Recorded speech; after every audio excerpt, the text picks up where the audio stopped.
scrimmage on Monday, and how did you feel like that went? What were your impressions of it? It was a pretty good first scrimmage. It was great to get, be able to do it in the elements. As a coach, you hope for this. You hope that it rains, you hope that it snows, you hope that it's windy. All those things that you can't really simulate without the man upstairs helping us a little bit. So he helped us, and so rain was great. It's great for footing, great for ball handling for both sides, special teams. Got a lot of quality work. Overall defensively, thought we played really well the entire day.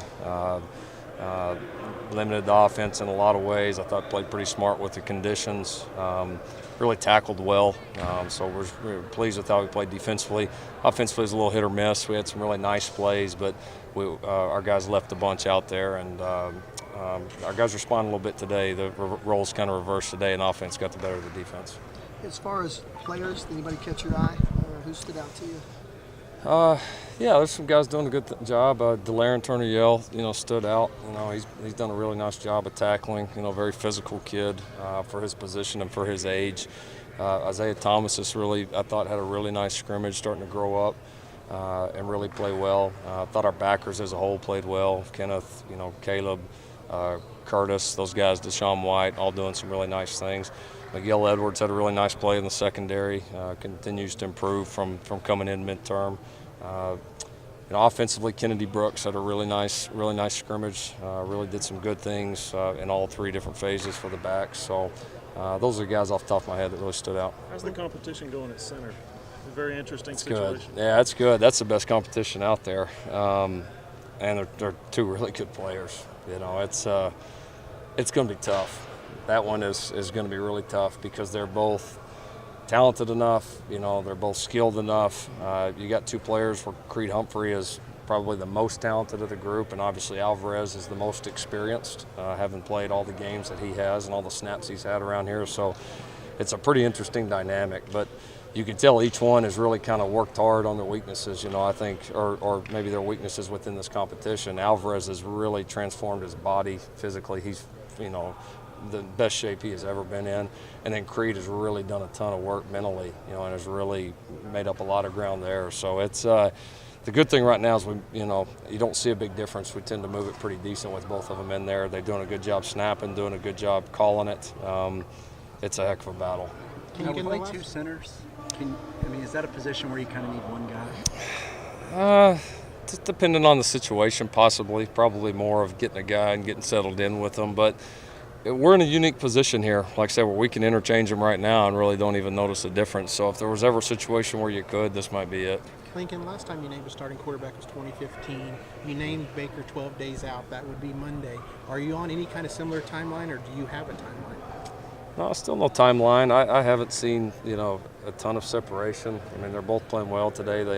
They both had a couple of the best days that they've had, so they've both been trending well here kind of as of late. The last 4 or 5 practices have been probably both of their best.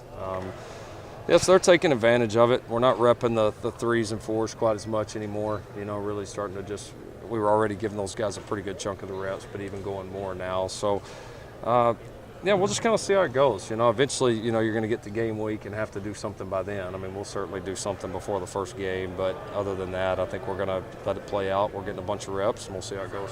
You talked about looking at center and quarterback positions. Two guys that are battling for that, and the competition is close. What ultimately makes the difference when you decide who's going to get the one spot?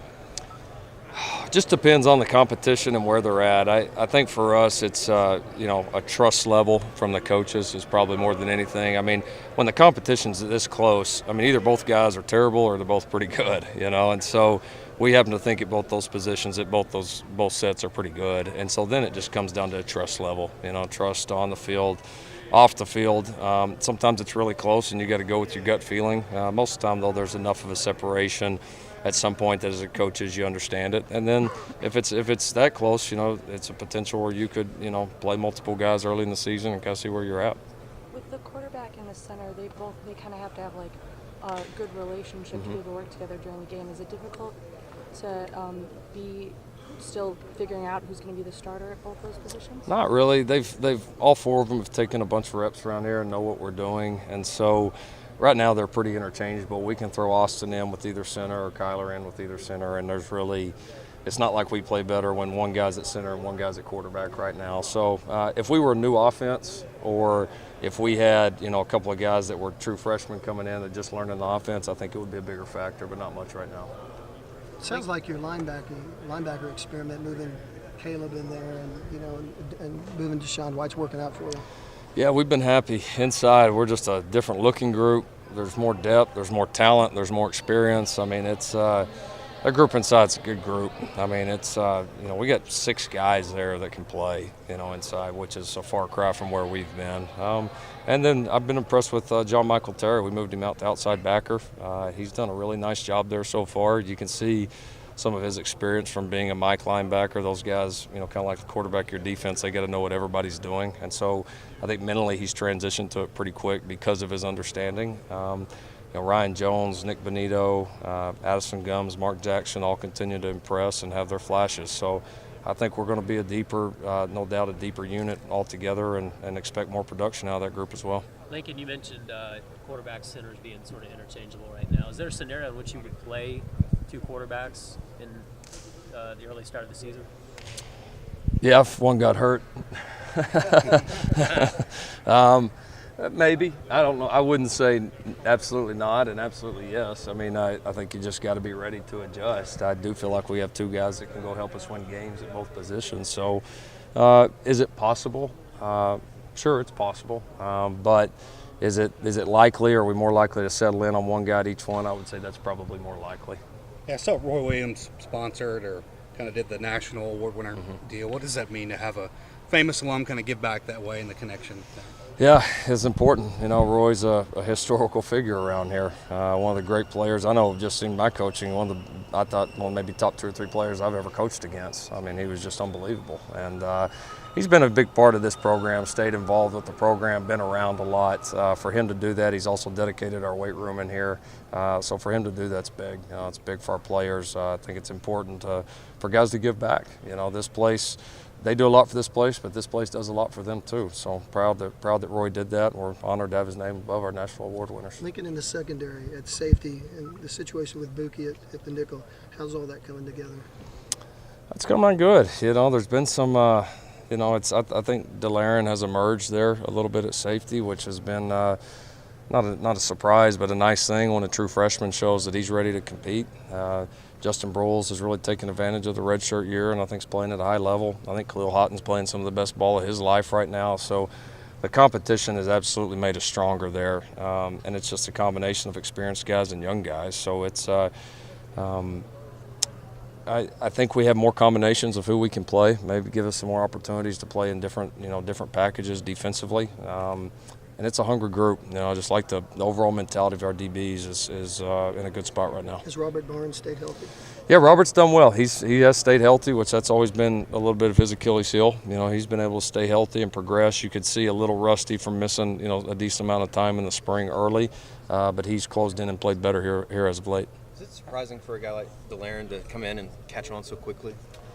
Not really. I mean, you put the guy's tape on, you can see that he's explosive and he's a violent player. So you could see that in high school. Now you never know, when they get here, is it going to take them a while to understand what we're doing, to kind of get comfortable and settled in and play the way they know they can, or are they just going to come in and go from the first minute? That's always kind of the question you have in your mind about new guys. And but he's done that. He's been fast, explosive, and physical the whole way through, and he just gets better and better each day because he's learning more what to do. We're 2.5 weeks away from the season opener. Do you have a better feel for your timetable of naming a starting quarterback? Yeah, probably. Imminent? I say get him a better feel, but I'm not gonna tell you guys, and I'm also not gonna nail it down myself and say I'm absolutely doing it on this date. I want to be fluid with it. I want to be open with it, and I want to see how it continues to progress. We got 3 more big ones here this week, and another scrimmage here on Saturday. So I want to see kind of where we're at there, and I think after the scrimmage Saturday, we'll sit back and take a look at it and see if we're ready to name somebody. But I'm not going to marry myself to that we're going to do it that day. Benefits to not naming until like game day. besides Florida Atlantic not knowing? Yeah, potentially. You know, this day and age, those things are a little bit tougher than maybe they were before, especially at a place like this. News tends to travel a little bit, so there's some benefits. Sure, the other team doesn't know, but at the same time, you kind of want your team to know too. You know, and I think they got to be able to rally and kind of takes that off of them, and everybody can just worry about themselves and go play. How do you have to handle it when you tell the guy who's not getting the job? How does that have to be handled? No, it's just honesty. You know, it's just honesty. I mean, it is what it is. Both these all guys that enter in a competition know that there's a chance you're going to win it and a chance that you're not. And for all of them, there's great stories about the guys that didn't. You know, my third year at East Carolina, we went with another kid over Shane Carden. I had to have that talk with him, and he almost left. And he was distraught, and he was a competitive kid, and it was a close competition like this one is. The guy that we picked didn't play well early this season. The second game of the year up at South Carolina, we replaced him, put Carden in, and then he started every game for 3 years after that and had an illustrious career. So, I mean, you just got to hang in there regardless of what it is. But these guys are grown young men. You know, they understand it, and they know I'm going to be upfront and honest about however it shakes out. Lincoln, you talked about Broyles handling his redshirt year well. I'm curious, when guys are that highly recruited, and then a lot of guys do play the freshman year and some guys don't. Is that sort of difficult to handle for some guys? It can be. It's going to be less difficult now because of the 4-game rule. You know, and so now they're, you know, if they do redshirt, they'll get a taste of it, most likely. But yeah, I think he really accepted it. You know, I think he did. I think he knew he had to get better physically. The move to safety was a good move for him, and it gave him time to kind of learn that, transitioning from corner to safety. I think he worked on his body. I think his mentality grew. I think he came back more confident. So, like anything in life, it's just probably not what you do, but how you approached it. He approached it the right way, and you're seeing the results now. With that redshirt rule, I mean, are you going to try to get every guy out there at least a little bit? I mean, how do you? Yeah, we'd hope to. You know, it's there's a lot of different strategies with it, but we'll certainly hope to get our guys that are redshirting some reps throughout the year. Absolutely. Would you prefer to play them in those first few games of the year, the non-con, or would you prefer to spread it out, give them a taste of play? I don't think you necessarily spread it out. I think it's going to be more. It's going to depend on the position. You know, if it's a deal where you think you might have a depth issue at the end of the year, then you may have to hang on and save a few in the bank. If it's a deal where you want to see a guy early, or maybe you get some separation in an early game or something like that and got a chance to do it, then you may do it then. But we're all learning a little bit too. You know, I think it'll be a thing that's fluid throughout the season, and as your team adjusts, as you have injuries and all the things that go on, that's going to have an impact as well. How well do you know Lane? What are your impressions of him? Do you follow him on Twitter? I don't follow him on Twitter. I hear he's a pretty good follow, though. I don't know him that well. We've actually talked on the phone a couple times. You know, we had some brief conversations when Chris headed out that way. A couple other times, you know, maybe real quickly. I don't think we've ever met in person. So I guess we'll do that here in a couple weeks. You were a young offense coordinator. He's gone off to coordinators like Eddie's age, and he's like 21 or something. Yeah. What do you know about Charlie Weiss Jr.? No, he's had a really good career, you know, and I know sometimes people think that having a last name like he does opens a bunch of doors, which it probably does, but it also adds a lot of scrutiny and sometimes can make it harder to prove yourself. So it looks like that he's done a tremendous job, and Lane's good enough offensively. He's not going to bring in somebody that's not pretty darn good. So I think that says a lot about what kind of coach he is right there. Lincoln, Marcus Luttrell came and talked to the team last few days. How important was that for you guys to hear, and kind of how did that come together? Yeah, it was awesome. It was just awesome. I mean, that guy he's on another level. He and Coach Wiley are lifelong friends. So we knew kind of about Marcus's story back when we were at Texas Tech and that was going on. So yeah, it was something that right when Benny got here pretty quickly after, we said we got to find the right time to get Marcus out here and get him around our guys. So he had been here like family, and so that makes him like family with us now. So he did a tremendous job talking to our guys.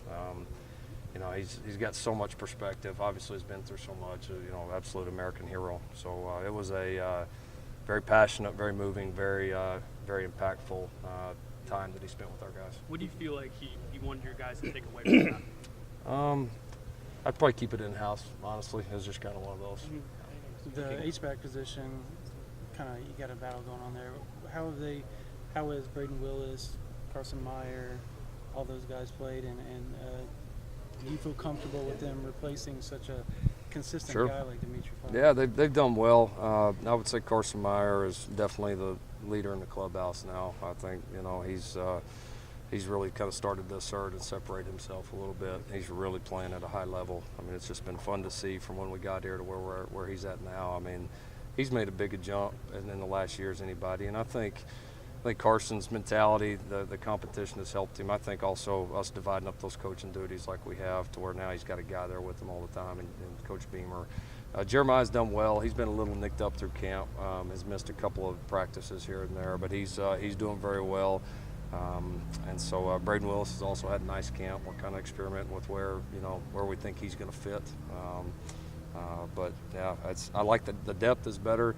We don't have as much game experience, obviously, but I feel pretty good about where we're at, especially with the depth. What's your status of Tremont Moore? What's that? The status of Tremont Moore. Tremonti's doing well. He's also one of those guys that's been nicked up a little bit, missed a few practices, but like any new guy, trying to figure it out. He's learning, very, very talented, and so if he stayed the course here and continue to grow, he's got a chance to be a really good player. Hey Lincoln, what did you know about Kevin Murray before he became the dad of one of your quarterbacks? Not much. I'd never met him. I think I maybe talked to him once when I got here, when we started to recruit Kyler, those couple of weeks before that first signing day in 2015. I mean, I knew that he trained quarterbacks. I knew that he had played at A&M and done been a really good athlete. And other than that, I really knew nothing about him. What do you know about him now? He's a good father. He's a really good father. He's a good guy. I'm lucky. All the families and dads that I have in that quarterback room. I don't have many typical quarterback dads that sometimes we as coaches kind of joke about. All those guys have great families. They're understanding. They stay out of it. They let the kids coach. They're there, or they let the kids play. They let me coach. They're just there supportive when they need them or when I need them. But as far as the families that I have in that quarterback room, I couldn't ask for anything more. As you've gotten to know about Kevin, the fact that he played and now that he coaches quarterbacks, do you sense how he has impacted Kyler, who he is, how he plays, who he is as a person? Yeah, no, I'm sure he has. You can tell Kevin's a competitive guy. Knows the business, knows the game, and I think a lot of that's been transferred over to Kyler. Kyler's got a lot of competitiveness. So I think a lot of his drive comes from that, and so. But Kyler will probably tell you too, his mom has had just as much impact or more than Kevin has. How much of the comfort you guys have in Grant Calcaterra comes from maybe not his size or the fact that he played last year, but just the natural ability with his hands, pulling catches in tight windows and such. Yeah. No, there's a lot of trust. I mean, those guys, those big guys like that have great hands, there's just such a trust level that builds with quarterbacks because you don't feel the pressure of having to make every throw perfect. It's a lot different than throwing to a guy like Marquise or one of those guys that's a little bit smaller, And Grant made some big plays, but more importantly, I think for me and for our guys, is he made some big plays in big games, and in big moments that were important moments for our team last year. So I think that gives Grant, the quarterbacks, us as coaches, all a lot of confidence. And then he's continuing to improve, and body, mind, all that are in a lot better place than they were at this time last year. You mentioned getting the ball to Marquise too. He's a little guy, everybody knows that, and Baker Mayfield obviously got him the ball because he was extremely accurate. You guys are confident that Marquise fits in this plan going forward no differently? I mean, you can't do much differently with him as far as... Oh, you can do a lot differently. I'm not going to say that, but no, he fits in any plan. If he doesn't fit in the plan, then somebody's not coaching right. Who are you running behind Grant right now? Lee Morris has had a great camp. Lee Morris has. Braden Willis has done some nice things there. Those two right now, I would say, are kind of the along with Grant, those are the three right now that we're primarily working there. But those guys are all doing a great job. Thanks.